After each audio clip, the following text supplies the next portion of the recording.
So I want to ask you questions about evangelism. In countries like China and the Middle East and the third world countries, especially Sri Lanka, there's so much persecution there. People are thrown into prison. People are killed for evangelism.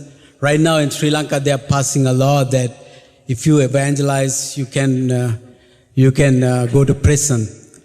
But I see that there's so much evangelism happening in those countries, and even under those threats, people are not afraid to evangelize.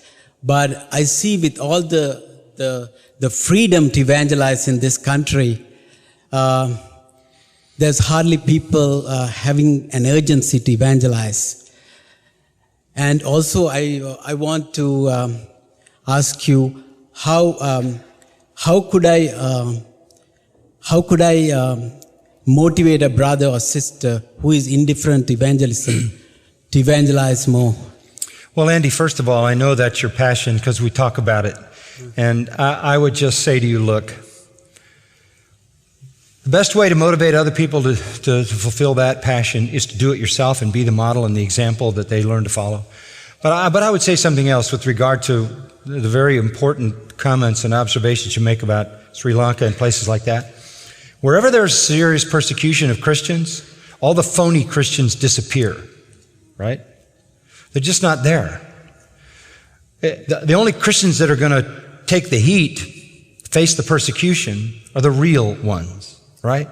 And real Christians tend to be evangelistic. And they have no fear of prison, and they have no fear of death. They have a greater fear of God than that.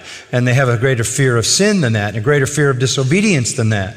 So I think in America you would find, if you stripped away all the superficial people who claim to be Christians, you would probably find the same degree of faithfulness here among the true believers who share the glories of the gospel of Jesus Christ as you would find anywhere in the world.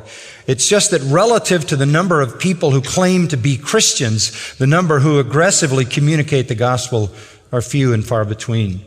And I think even today, those people who are true Christians, who should be more aggressively communicating the gospel, are sort of anesthetized into not doing it, sort of subdued because their preachers have decided that you can't be bold and you can't be confrontive and you can't present the gospel and you can't confront sin and you can't talk about judgment and hell and all of that because they don't ever do it from the pulpit. So I think they just tranquilize all their people. And they go around in kind of a Christian stupor, not really like soldiers who should be at high levels of alert, looking for every spiritual opportunity to fight the battle.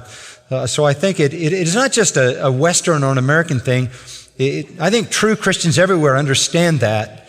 But I think where you have Christians that are persecuted, the purest of the pure remain, and they understand the price. They're moved and motivated by the work of the Holy Spirit in their hearts, and they are faithful even to the death. I mean, you look at China, the church in China. You mentioned it. It's it numbers in the hundreds of millions of true believers, all growing underground during the time of Mao and Chinese communism, flourishing. And look at Japan. Japan's the neighboring country. 250 missions, 350 mission boards from America and the UK in Japan for literally a century or more, going back to people like Hudson Taylor. And you have virtually no Christians in Japan. In China, no missionaries. And you have hundreds of millions of believers in a persecuted environment. In Japan, in an environment very different, economically different, sociologically different, none. Some of that is in the providences and the power of God, but I've always been of the conviction that where persecution occurs, the church is purified, the church is fueled by that persecution to be faithful to its Lord. It is empowered by the Holy Spirit and aggressively evangelizes, and the church flourishes. I think though, if governments wanted to stamp out Christianity, they need to do one thing: make it the state religion. That'll do it every time. That'll wipe out the real thing. Make everybody a Christian. Do what Constantine did. Baptize everybody and call them all Christians. and it disappears. But if you want it to flourish, then start to persecute it. You'll fuel the church. The pure church will remain, and the pure church is the powerful church. Okay? Thank you. Good question.